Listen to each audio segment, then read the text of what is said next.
Hello, everyone, and welcome back to English is My Life. I'm Haley, your host, your friend, and today, probably your emotional support human. Because trust me, we're going to talk about something we all understand very, very well: stress. Yes, stress. My best friend and my worst enemy. Mostly my worst enemy. Same.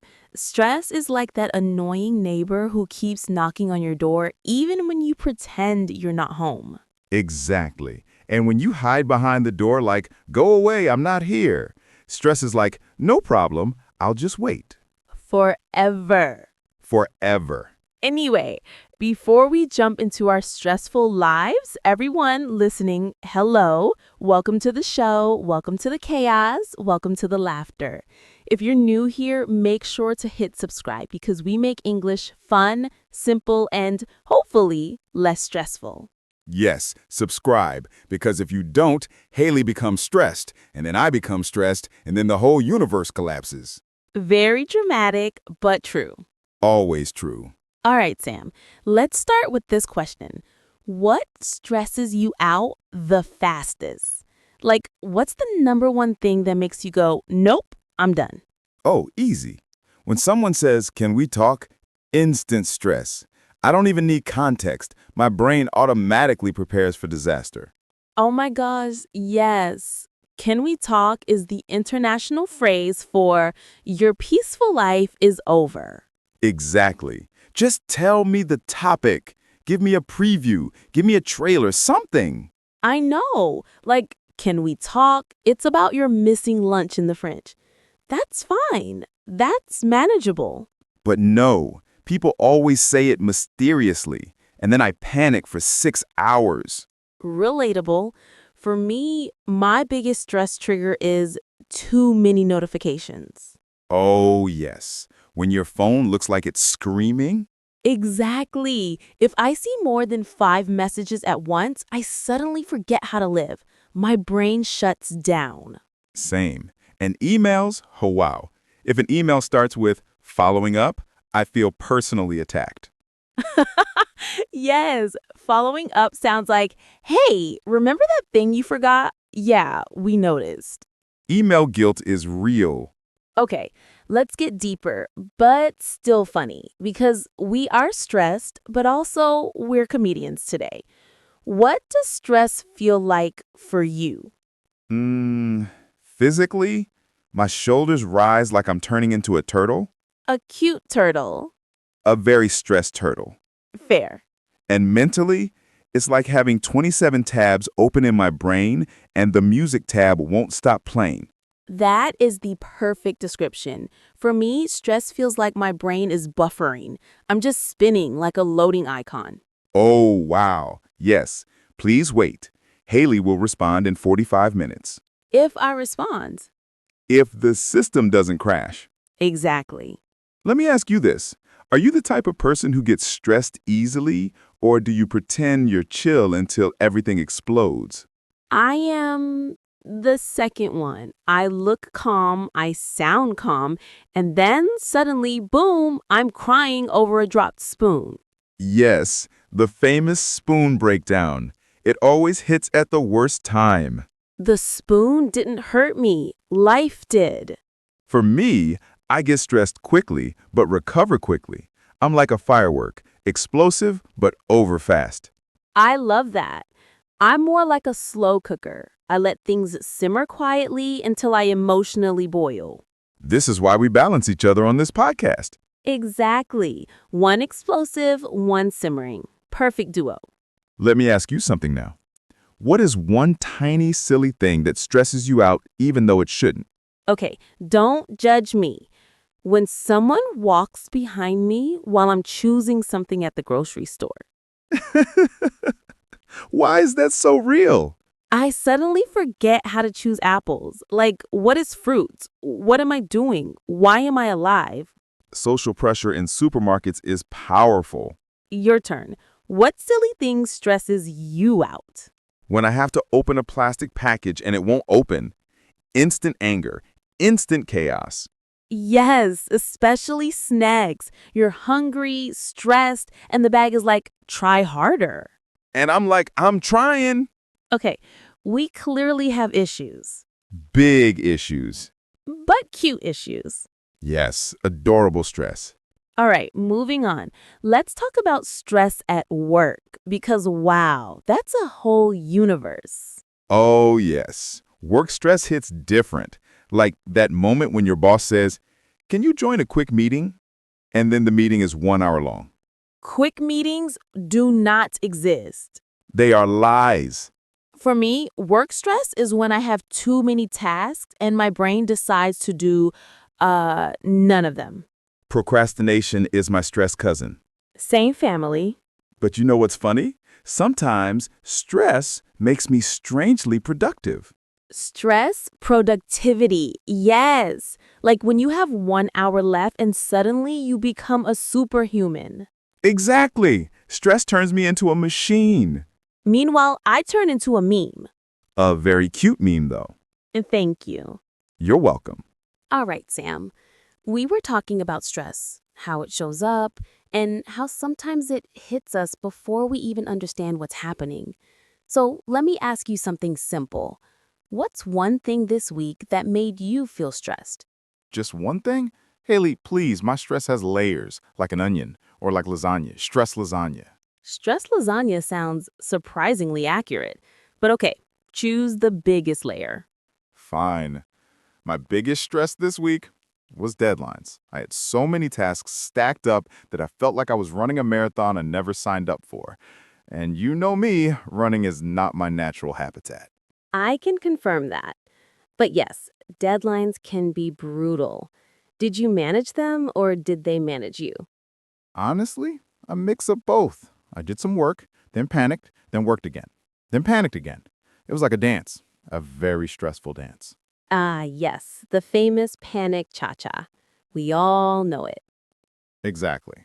And you, what stressed you out this week? Meetings. Endless meetings.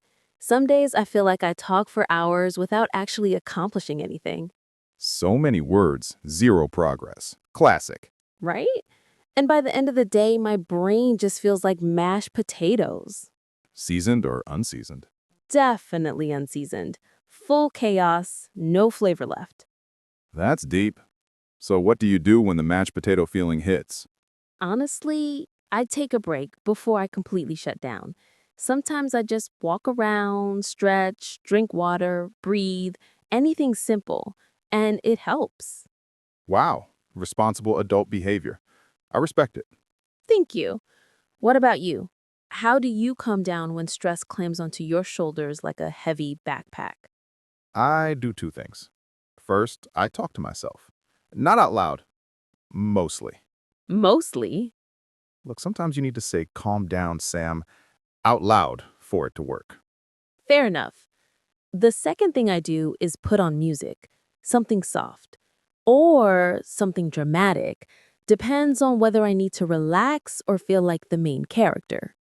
Music helps me too, but my playlists are chaotic. 1 minute calming piano, next minute dramatic movie soundtrack. Yes, it's like telling your stress, surprise, you never know what mood I'm in. Exactly. But let me ask you something deeper. How does your body react to stress? Oh, easy. My shoulders go up, like way up. Suddenly I'm wearing my shoulders as earrings. That is such a visual image. And my stomach gets tight. And my brain feels like someone is pressing a fast forward button. I know that feeling. For me, it's headaches and tension. And sometimes I get so tired that even thinking feels like hard work. Thinking is hard work. True, but stress makes it 10 times harder. So, how do you know when you're reaching your limit? When small things feel big, when tiny tasks feel like mountains, when I start getting irritated at things that normally don't bother me. Ah, yes. The why is this pen looking at me wrong moment. Exactly. I get that too. Sometimes I know I'm stressed when I stop enjoying things I normally love, like when food tastes boring, or when even my favorite shows don't make me laugh. That's such an important sign. Losing joy is a huge signal. Yup. And sometimes I get burnt out. Not dramatic burnout, just the classic I'm here, but I'm not really here. Like you're running on low battery. Yes, 10%. And the charger is in another room. I love that metaphor. But seriously, knowing your signs is powerful because then you know when to slow down before a crash happens. True. And honestly, talking about stress like this feels good, like we're taking the power back from it. That's exactly the goal. Stress might be part of life, but it doesn't get to control everything. Amen to that. Let me ask you another thing. What's one habit you want to build to reduce stress? Easy. I want to sleep earlier. Not grandma early, but at least before midnight. Great goal. Sleep fixes half of life's problems. Yes, but nighttime me is rebellious. He wants snacks and YouTube. Nighttime versions of us are dangerous. Very. For me, I want to move more. Even simple stretching helps my mind calm down. Movement is magic. I should do that too. And one more thing, boundaries. Oh, yes, the powerful B word. Learning when to say no can seriously reduce stress. Yes, but saying no is hard. True, but necessary. I'll practice. Maybe. Eventually. That's a start. Haley, this chat is helping me more than therapy. I'll send you the bill later. No, thank you. Fine. But really, this is good. Stress doesn't feel so scary when you talk about it. Exactly. Naming it takes away some of its power. So, what's one tiny thing people listening right now can do today to feel less stressed? Breathe slowly for 1 minute. Just 1 minute. It sounds small, but it helps your nervous system reset. I like that. My tiny thing would be to clean one small area, like your desk. A clean desk equals a clean mind. That's true. And drink water. Always drink water. Hydration is stress's enemy. Exactly. And remind yourself you're doing your best. And your best is enough. Always. Ooh, wow. Look at us. Stress coaches now. Accidental professionals. The best kind. And remember, everyone listening, stress is normal. You're human. You're growing. You're learning. Be gentle with yourself. Stay kind. Stay kind. Yeah, I like that. But Haley, let me ask you something a little more personal.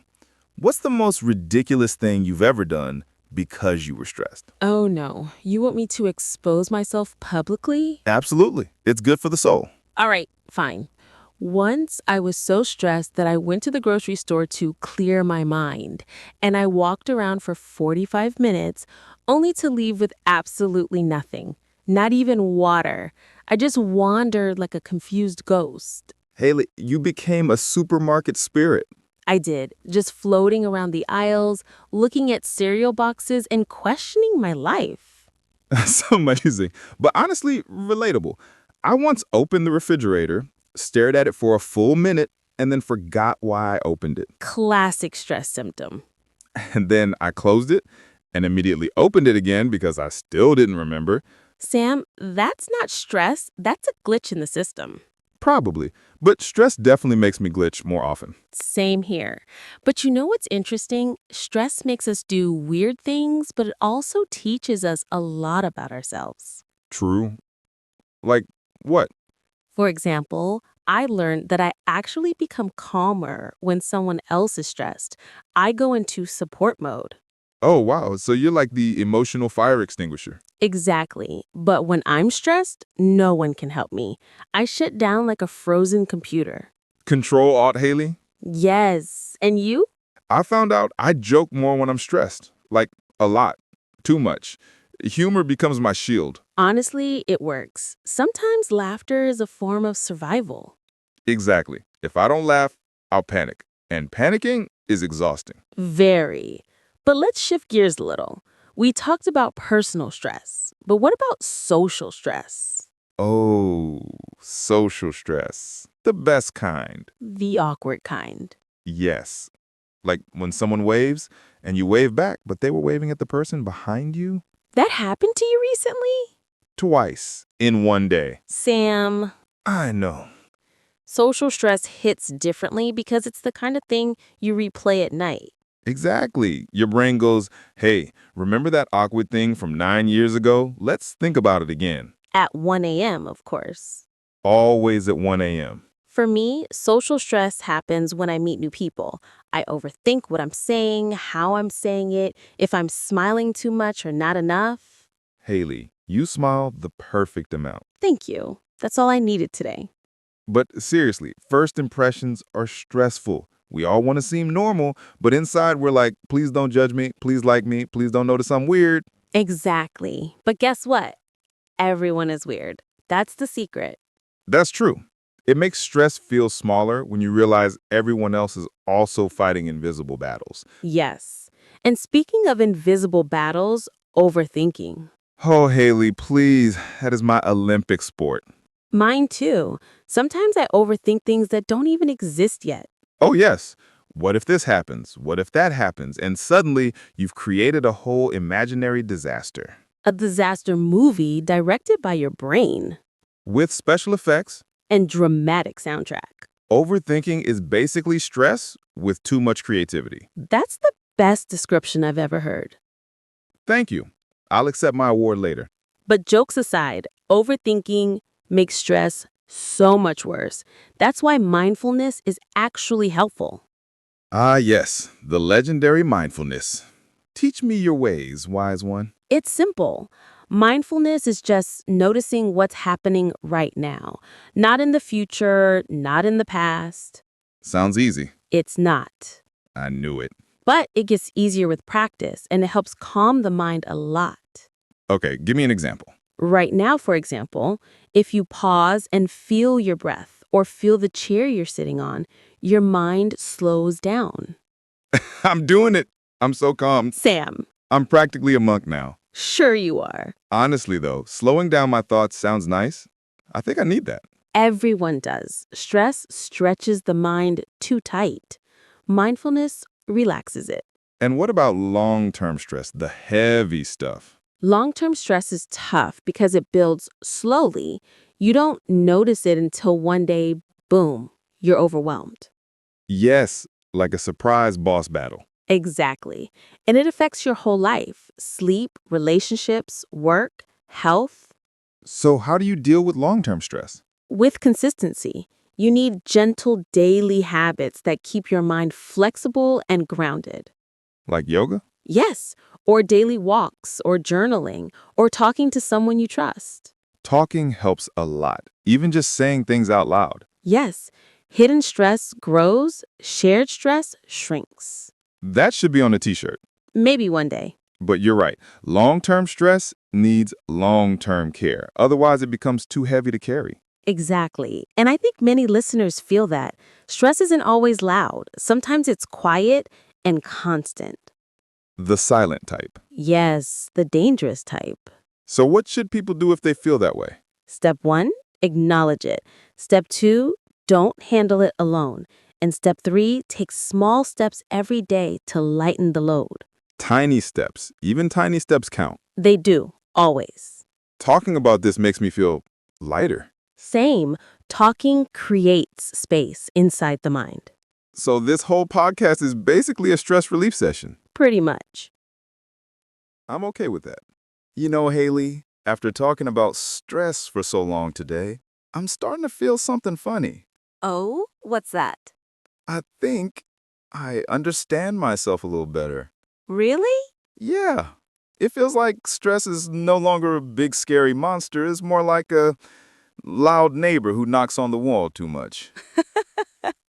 A loud neighbor? Yes. Annoying, but not dangerous. I love that because honestly, stress feels huge when you ignore it. But when you look at it closely, it becomes smaller. Exactly. Today's conversation made me realize stress is not a sign of weakness. It's a sign that we're living, trying, caring, learning. Absolutely. And everyone listening right now, if you're stressed, remember, it doesn't mean something is wrong with you. It means you're human. And you're growing. Growth is always a little uncomfortable. That's so true. And you know what helps? Talking, sharing, understanding. That's why we're here, to talk with each other and with you, our listeners. Right. You're not listening to this podcast alone. You're part of this space with us, a safe space. A relaxed, happy, slightly silly space. Very silly sometimes. So, Haley, can we give them one more tip for managing stress? Sure. One final tip. Okay, here's a powerful one. Be kind to yourself. Yes, yes, a million times yes. Listeners, if you talked to yourself like you talk to someone you love, your stress would decrease immediately. Because most people are too hard on themselves. Exactly. We expect too much. We demand perfection. We criticize ourselves for small mistakes. But we forget we're just people, trying our best.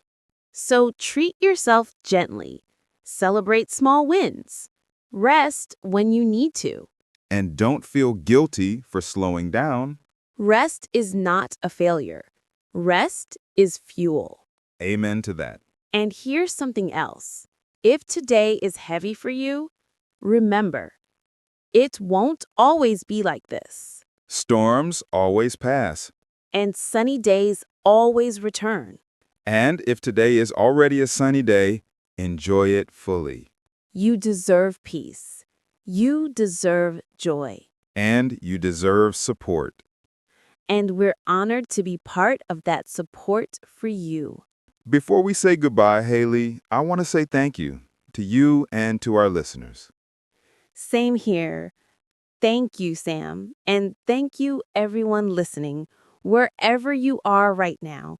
Walking, cooking, studying, relaxing. We appreciate you more than you know. Truly, we're so grateful for your time, your energy, and your trust. And if you enjoyed today's episode, we would love your support.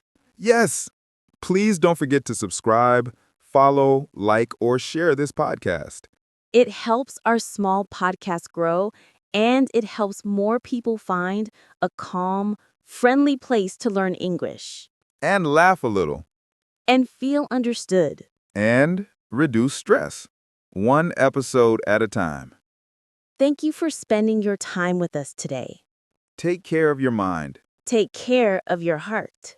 Take care of your stress, but don't let it control you.